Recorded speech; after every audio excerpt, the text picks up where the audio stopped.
வணக்கம் நேர்களே. ஜோதிட தரிசன நேர்களுக்கு விகி நாராயணனுடைய அன்பான கனிவான வணக்கங்கள்.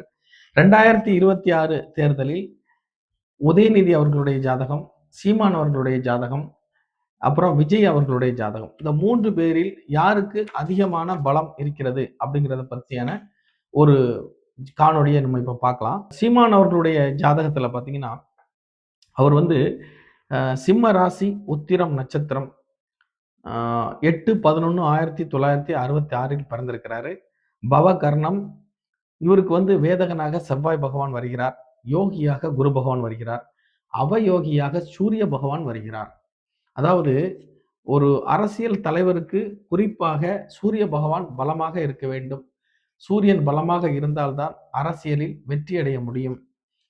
அப்படி இருக்கக்கூடிய ஒரு சூழலில் சூரிய பகவான் இவருக்கு வேதகனாக வருகிறார். அது மட்டும் இல்லாமல் சூரிய பகவான் விசாக நட்சத்திரத்தில் அமர்ந்து எதிரிடை நட்சத்திரமாகவும் வருகிறார். அந்த சனி திசை வேற நடக்குது.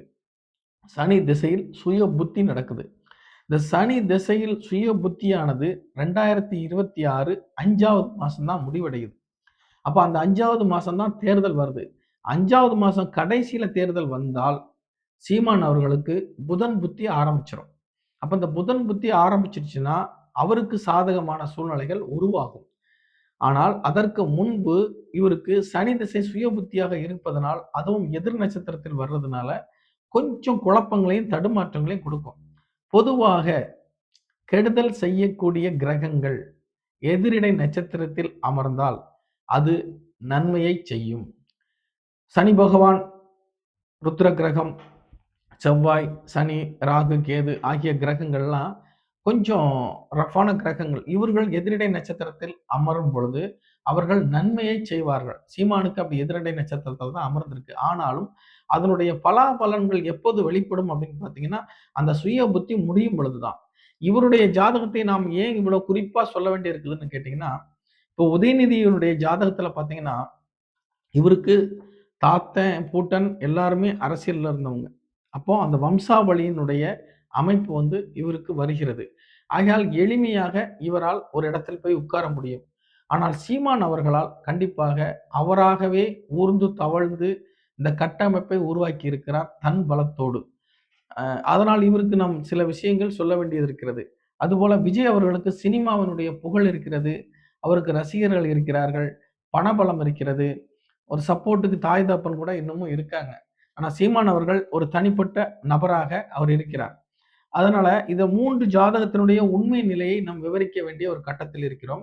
உதயநிதி பார்த்தீங்கன்னா 27/11/1977 இவருடைய ராசி ரிஷப ராசி, மிருகசீரிஷ நட்சத்திரம், துவிதி தேய்பிரை திதி. இவருக்கும் வேதானாக செவ்வாய் பகவான் வருகிறார்.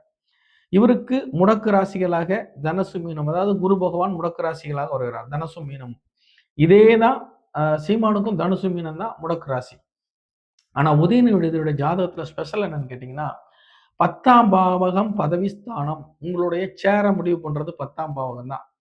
அரசியல் கிரகங்கள், அதுவும் சூரியன் 10ஆம் பாவத்திலே போய் உட்காருது உதயநிதியுடைய ஜாதகத்துல. அதுவும் அனுச நட்சத்திரத்தில் போய் உட்காருது. அந்த அனுச நட்சத்திரமானது சனி பகவானுடைய நட்சத்திரம். அந்த சனி பகவான் சிம்மத்தில் போய் உட்காருகிறார். எப்படி பாருங்க யோகம். அப்போ இங்க கன்ஃபார்மா அரசியல் முடிவாகுகிறது. அரசியல் நிலை உதயநிதியினுடைய ஜாதகத்தில் வலுவாக ஸ்ட்ராங்கா இருக்குது. இவர் வருங்காலத்தில் ஒரு அரசியல் தலைவராக உலா வருவதற்கு எந்த தடையும் இல்லை ஜாதகத்தில். போட்டி களத்துக்கு குதிரை ரெடி. அப்போ சீமான் அவர்களுடைய ஜாதகத்தில் எதிரிடை நட்சத்திரமாக இருந்தாலும், போர்க்களங்களை சந்தித்தாலும் அவர் எதிர்த்து நிற்பதற்காக தன் நிலையை எப்படி அமைத்துக் கொள்ள வேண்டும் என்கின்றது அடுத்ததில் பார்த்துட்டே வருவோம். இப்ப அடுத்து விஜயினுடைய ஜாதகம். இப்ப விஜயினுடைய ஜாதகத்துல பாத்தீங்கன்னா, இதுல இருக்கக்கூடிய நிலைகுலைகளை சொல்லிடுறேன். அதாவது இவருக்கு 22/6/1974 கடக ராசி, பூசம் நட்சத்திரம், கன்னி லக்னம், திருதியை வளர்பிறை திதி, வியாகத நாமயோகம். இவருக்கும் வேதகனாக செவ்வாய் வருகிறார். இதுல 3 ஜாதகத்திலையும் கவனிச்சீங்கன்னா 3 பேருக்குமே வேதகனாக செவ்வாய் பகவான் வருகிறார். வேதகன் என்பவர் தொந்தரவுகளை கொடுக்கக்கூடியவர், தடைகளை கொடுக்கக்கூடியவர், தீமைகளை செய்யக்கூடியவர். அப்போ அந்த வேதகன் என்பது செவ்வாய் பகவான். வீரியத்துக்கும் தைரியத்துக்கும் அதிபதியே செவ்வாய் பகவான் தான். அப்ப இந்த 3 பேருக்குமே வேதகனாக செவ்வாய் வரும் பொழுது, இந்த 3 பேருக்குமே தேர்தலை சந்திக்கும் பொழுது பயம் பயமா தான் இருக்கும். வெளியே காட்டிக்க மாட்டாங்க. வடிவேல் சில படத்துல கைப்புள்ள அப்படியே போயிட்டே இரு அப்படின்னு சொல்ற மாதிரி அப்படியே மெயின்டைன் பண்ணுவாங்க. ஆனா பயம் பயங்கரமா இருக்கும். திருவாதிரை நட்சத்திரம் சூரிய பகவான் விஜயனுடைய ஜாதகத்தில் நின்ற நட்சத்திரமானது திருவாதிரை நட்சத்திரத்துல போய் உட்காருது. அந்த திருவாதிரை நட்சத்திரம் முடக்கு நட்சத்திரமாக அமைவதால் இவருக்கு அரசியலில் பலம், சூரிய பகவானுடைய பலம் குறைகிறது. ஆனாலும் இவர் என்ன செய்வார்னு பார்த்தீங்கன்னா, இவருக்கு சுக்கிர தசையில் குரு புத்தி நடக்கிறது. சுக்கிர தசையில் குரு புத்தி நடப்பதால் இவருக்கு லக்கணத்திற்கு 7ஆம் வீடான குரு பகவான் அவயோகியாக வருகிறார். அவயோகி என்றால் தன்னுடைய பலத்தையோ, தன்னுடைய உழைப்பையோ, தன்னுடைய சூழ்நிலைகளையோ பிறர் பயன்படுத்தி பலனடைவார்கள். அப்போ பிறர் பலன் அடைவதற்காக இவர் துணை போனால் அந்த பலன் இவருக்கும் பங்கு வரும். அப்படின்னு என்ன நடக்கும்னா, இவர் உறுதியாக கூட்டணி அமைப்பார். உறுதியாக விஜய் அவர்கள் கூட்டணி அமைப்பார். அவர் யாருடன் கூட்டணி அமைப்பார் என்பதை அடுத்த எபிசோட்ல சொல்ல போறேன். அதையும் எனக்கு நீங்க பார்த்துக்கிட்டே வாங்க. இப்ப இந்த 3 நிலை ஜாதகத்துல சூழ்நிலைகள்ல யாரெல்லாம் தப்பிக்கிறான்னு பார்த்தீங்கன்னா, விஜய் அவர்கள் கூட்டணி அமைத்து தப்பித்துக் கொள்வார். உதயநிதி அவர்களுக்கு வலுவான கட்டமைப்பு இருக்கு. அவரும் தப்பித்துக் கொள்வார். சீமான் அவர்கள் கட்டமைப்பை செய்து வருகிறார். தனித்து போராடி வருகிறார். இவர்தான் கொஞ்சம் சற்று சிந்திக்க வேண்டும். இவருடைய ஜாதக அமைப்புப்படி ஏன் கூட்டணிக்கு செல்ல வேண்டும் அப்படின்னு நான் சொல்றேன்னா, சீமான் அவர்களுடைய ஜாதகத்தில் ரிஷப லக்கணம், 2ஆம் வீடு புதன் வீடு, 5ஆம் வீடு புதன் வீடு. 5ஆம் வீடு என்பது பூர்வ ஜென்ம புண்ணியம். 2ஆம் வீடு என்பது தனம், குடும்பம், வாக்கு. நம்மளுடைய பேச்சு திறன்களை மக்களிடம் கொண்டு சேர்க்கக்கூடிய 2ஆம் பாவகம். அப்ப அந்த 5ஆம் பாவகம் 2ஆம் பாவத்துக்கு உண்டான அதிபதியான புதன் பகவான் 7ஆம் பாவகத்தில் இருப்பதால் 7ஆம் பாவகம் என்பது மனைவி, நண்பர்கள், கூட்டணி கட்சிகள், நம்ம யாருக்கிட்டலாம் இணையிறமோ அந்த விஷயங்கள் எல்லாமே 7ஆம் பாவகம் தான். அப்போ இந்த 2க்கும் 5க்கும் உரிய புதன் பகவான் 7ல் இருப்பதால் இவர் தாராளமாக கூட்டணி வைக்கலாம். இவருக்கு பாதகம் வராது. இவர் கூட்டணி வைத்துக் கொண்டால் அந்த கட்சிக்கு மேல் இவர் தான் வளர்வார். இதை அவர் புரிஞ்சுக்கணும். இன்னமும் இந்த கட்சிகளோட நம்ம கூட்டணி போனா நம்மளுடைய கொள்கைகள் உடைஞ்சு போயிடும், நம்ம போராடுறதுக்கே அர்த்தம் இல்லாம போயிடும்னு இவர் நினைக்கிறாரு. Hands off. இவருடைய தத்துவங்கள் எல்லாமே சூப்பர் தான். எந்த மாற்று கருத்தும் இல்லை. கால சூழ்நிலைகள் வேற வழி இல்லை. இப்போ ஒரு குளத்துல நம்ம தத்தளிச்சுக்கிட்டு இருக்கிறோம். தமிழக மக்களாகவே வச்சுக்குவோம் சீமான. அப்போ ஒரு கட்டை வருது, போட்டு வருது, இப்படி ஒண்ணுனா வந்துட்டே இருக்கு. கடவுளே என்னை காப்பாத்தினாதான் நான் வருவேன்னு சொல்ற மாதிரி இருக்கு. கடவுள் என்னைக்கு கை கொடுக்கிறது? கட்டையை தான் அனுப்புவாரு, கப்பலை தான் அனுப்புவாரு. நாம தான் ஏறி போனோம். அப்போ அந்த கட்டையும் கப்பலா நினைச்சுக்க வேண்டியதான் கூட்டணி கட்சிகளை. மக்களே இன்னைக்கு அரசியல் பண்றாங்க.